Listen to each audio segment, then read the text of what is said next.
Hello, and welcome to another episode of What You Need to Know, a Canadian Polycast. I'm Alison Fair, a consultant here at Blue Sky Strategy Group, and I have the pleasure of being surrounded by my talented colleagues, Neil Brody, Jeff Turner, and Cam Holstrom. Hello, everyone. How are you? Hey, guys. Good morning. Good. Good. What a week. Marathon on Monday. I know we've all been incredibly busy. Elections now kind of behind us in the rearview mirror. I want to ask each one of you, what now? What do we have to take from this election and use for going forward? I'll start with you, Jeff. Well, I think we can all agree the election sort of just left us all in a bit of a mood, didn't it? And there's a lot of analysis, obviously, about it being a sort of status quo result. And I think there's obviously numerical reasons to follow that. There are political reasons to follow that. But I think if we kind of peel it back a level too, you can see that really this election did actually accomplish something, notwithstanding that people think it may not have, which is it reconfirmed that there is a very broad coalition in Canada for the types of action that the Trudeau government has been taking, and frankly has been heavily criticized for taking from some quarters in Canadian politics. Things like climate change action and moving into things like childcare and that green recovery that we've been talking about. So I think this election validated that path that fundamentally is what the Prime Minister was asking for in August, even though that message was not good in the first place and didn't land well. That was actually what we got out of this whole thing. And so I think we did actually get a validation of the country's direction, and there is a lot of potential in Parliament to enact that agenda if all of the parties who believe in those things are willing to work together on them. Let's hope they do believe and work together. Neil, deja vu election. Will anything actually change? Well, I believe Justin Trudeau will grow his beard back now that the election's over. I think that's probably the only thing that will change. The numbers are all the same. Mr. Trudeau has willing partners on the other side of the House of Commons in the NDP and the Bloc to support him for as long as he wants. He enjoyed that, 2 short months ago in July, he was enjoying the support of the NDP and the Bloc, which is, part of the question as to why we had this election when he was able to govern generally however he wanted for the last 18 months. Okay, but sorry to interrupt, but you didn't bring in the Conservatives there. Conservatives are not going to work? We're not going to see any, or is it going to be animosity in the minority parliament? The official opposition, which is the Conservatives, are the opposition. They're there to oppose, and I think that will continue. Whether the Bloc wants to admit it or not, they're ideologically aligned with the Liberals on many things. They were able to find enough points of agreement during the last parliament to maintain the confidence in the government for 18 months, along with the NDP. So the only party of dissent, if I can say it like that, in the House of Commons will naturally fall on the Conservatives again, because the Conservatives aren't as ideologically aligned with the government as the other two parties. So, Cam, nothing will change. But do you see a stronger footing from the NDP? Yes, other than the hair from Justin. Although I'm partial on the clean-shaven look. Cam, will the NDP step it up in the House of Commons, even though they're still in the same position they were when we left? There's no reason for them not to. They stepped it up in the last Parliament, and if they had to be the adult in the room because the Conservatives decided to oppose rather than propose, I would argue that the job of an official opposition is just not to be propositional, it's oppositional. And if they choose to go the other way, that's fine. But the NDP has been propositional and they got results. And I expect to do the same. The one thing I will say about this election, though, is that I wouldn't say this was any kind of affirmation of anything, because, to be honest, you did not need to have an election to have any of this affirmed or confirmed. To me, to say this was a confirmation would be kind of like to say, when I was a kid, when I know the stove is hot, but I decided to put my hand on the burning element instead, just to be sure that it's hot. I didn't need to do that in order to know that. And that's where I'd kind of put this election, is that there was a message being sent to the public, sent by the public to our elected officials, and it was, keep working. We shouldn't be here. Get back to work. The big difference I see this time will now be the tone, because let's face it, by having had an election, having had 5 weeks of ratcheting up the temperature and ratcheting up the rhetoric, you're not going to come back to the same house. Like, it's kind of hard to put all that back in its box and kind of continue on as if nothing happened. I think it would have been easier for this government to be able to keep working with the other parties, at least lower tension, if this election had never happened. So I'm kind of curious to see how the interpersonal dynamics go after this, because obviously there are people coming out of this campaign not in the best frame of mind, at least not as good as it was before. If I can just jump in really quickly, Allison, I want to just pick up on that last point. If we look back at this election as well and see it as Liberals, renewing a mandate coming into this, I think in part there, if you think about just the sustained attack from all sides that he withstood, not just during the election campaign, but frankly for the last 6 or 7 years, in particular from some folks who the Trudeau derangement syndrome that people would talk about. And I think, again, even at the bottom of that pylon, from every political party, frankly, from a fairly hostile media, which is their role, but still a pretty hostile engagement that he had, as all leaders did in this election. And I think you saw him come out the other side with a mandate. And that, I think, speaks to the ability to persevere as well. There are enough people out there who want to that position. You're laughing there. The mandate. But it didn't work, right? Like all these folks are piling on. It didn't work, guys. The mandate was, but it didn't work the other way. Okay, hold on, Neil first, and then Cam. Well, Mr. Trudeau went to the steps of Rideau Hall August 15th or what it was when he came out from talking to the Governor General and proclaimed to Canadians that the minority parliament wasn't working. And the electorate very clearly said to Mr. Trudeau, go back and make it work.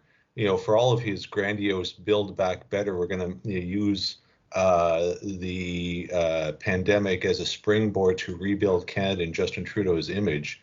A lot of people in Canada just want to build back. They want to get back to where they were 2 years ago, with jobs and being able to go to school and being able to go to the movies, trying to reimagine Canada into Justin Trudeau's image of, moving sidewalks and electric cars. That's great, but there's a lot of work that has to be done before that. So to say it's an affirmation of a science fiction mandate of electrification of everything and no GHGs and carbon neutral everything is a bit of a stretch.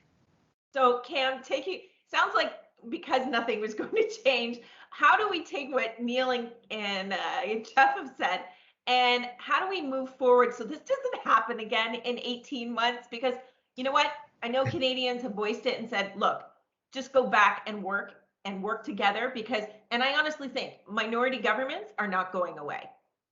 They're absolutely not going away. 5 of our last 7 governments have been minority governments. So Canadians have obviously made a decision as to how they vote, what they want to see. And to me, the affirmation argument, and this is no comment against my colleague because I've heard others making it in the media that I've been dealing with. It's the idea that Mr. Trudeau didn't run to have a minority reaffirmed. He ran to get a majority. He ran to have control of the whole shop. And the people said, no, you're not having it.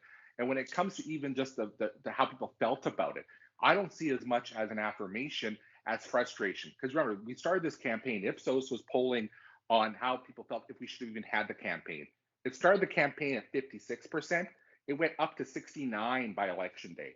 So you had almost 70% of Canadians, 7 in 10 people saying we shouldn't even be doing this. So I don't think anyone should be necessarily taking this and saying, well, our position has been reaffirmed. If anything, I think it's more frustration on people's part that, hey, you know what, guys, you just wasted 5 weeks of my life. Now get back to it. Because I do agree that the last problem was working okay, but now it's going to be this is going to be an added barrier. And I don't think it's going to stop everything from working. It's now just one more thing to pile on that I don't think was needed when the parliament was working pretty well beforehand. So I don't have much time left, but I do want to address the elephant in the room. A lot of talk, and there was stories this week about leadership. What are we going to see? Are we going to see leadership reviews from most of the parties? I'll start with you, Jeff. from most of the parties, I think we'll see. I think there's a fair consensus that Anna May Paul is under the most threat in the immediate aftermath of frankly, a collapse in the But vote. are the Liberals going to, are we going to see anything? A prime minister wins an election and forms a government, they don't get kicked out of their role. They don't step away from their role. I listened to David Hurley. For whatever you think about David Hurley, I heard him on the Current pushing back quite strongly and saying there isn't a prime minister in Canadian history who has voluntarily walked away from the job unless they knew they were going to lose or they had a severe internal battle to handle.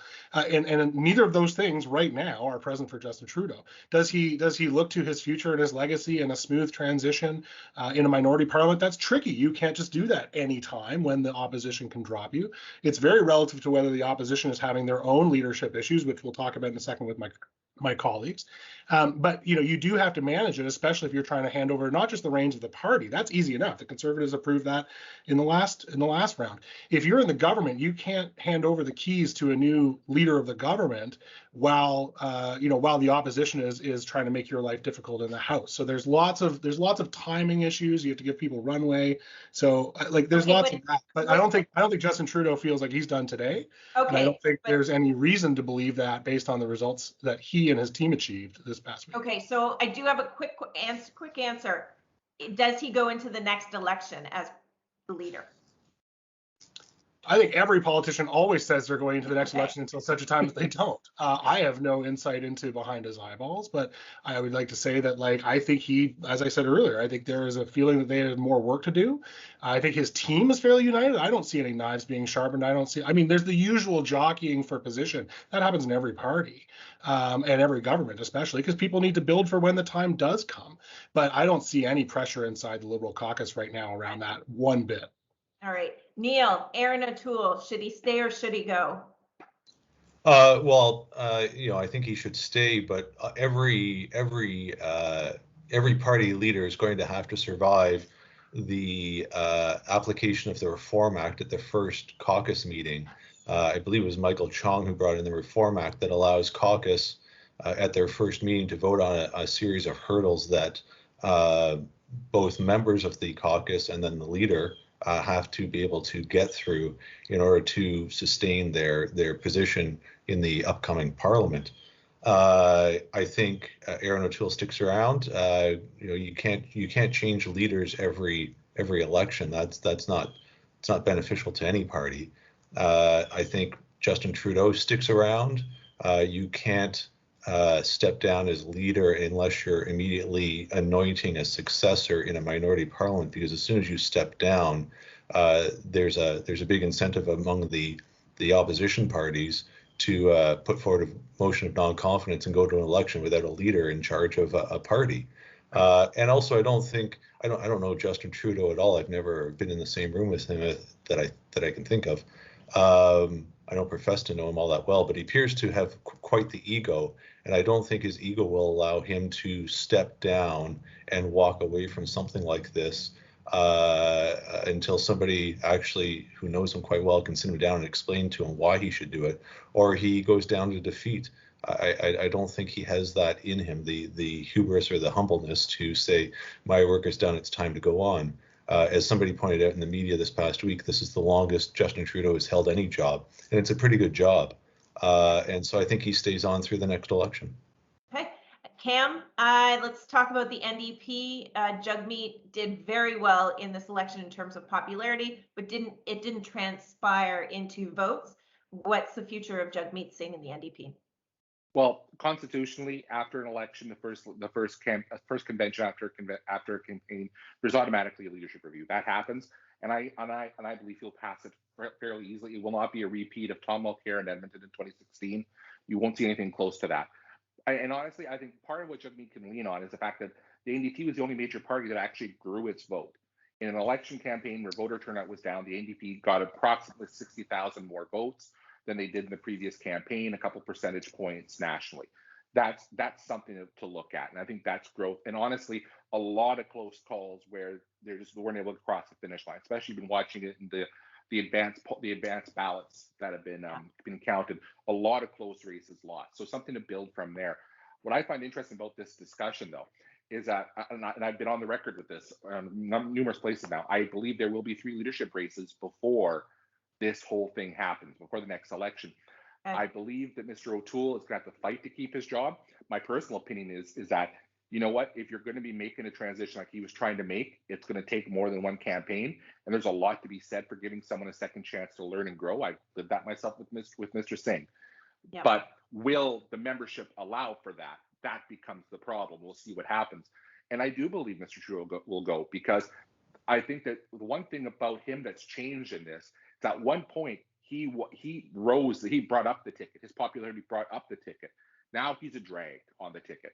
And how long will the people whose livelihoods politically are built upon his coattails, how long are they willing to let him keep dragging it down if it continues down that trajectory? And honestly, even for Mr. Trudeau himself, I could see the scenario where he decides, after the Conservatives go through whatever they go through, a year or two from now, deciding, you know what, it's my time. It's time to step aside and pass the reins to somebody else.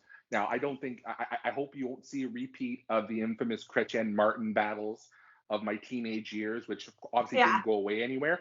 But you know what? At some point, push comes to shove. I think one of the major reasons why most Liberals have not bucked against Mr. Trudeau was because of that aura and that popularity he brought. And if that's his big calling card and now it's off the table, well, I think some people might find some courage that they didn't have before. Well, it'll be interesting times to watch. Thank you, Jeff, Neil, and Cam, for joining me for this discussion. Always a good time with you guys. We'll be back probably just before the House returns for our next polycast. And I hope you, the viewers, we thank you for watching. Will join us then. Have a great day, guys. We'll talk to you soon. Have a good weekend. Take care. Blue Sky Strategy Group is one of Canada's leading public affairs firms. For government relations, lobbying, and strategic communications advice across Canada, visit us at blueskystrategygroup.com. Blue Sky Strategy Group is a proud member of the Global Communications Alliance.